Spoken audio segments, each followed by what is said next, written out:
Lumapit siya sa'kin, mali siya.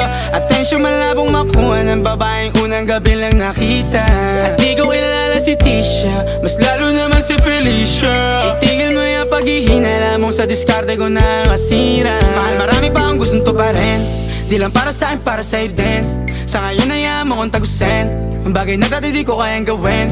Di mo mabigyan ng agarang singsing, ituro mo sa mo gusto dadalhin. Maintindihan mo sana yung ginagawa ko ay hindi nila kayang gawin. Pag dalawa tayong magkasama parang Rocky at Riri, kahit ano pang sabihin nila sa atin ay wala akong lihim. Sa'yo baby masyadong totoo, kahit hindi mo maintindihan mga dala kong problems. That's alright babe, sana makita mo lang na hindi ako nonsense. Before I let you go, can I get a kiss goodnight baby? Dahilan na ikaw, kung ba't di naligaw, tanong kung may chance maybe. Before I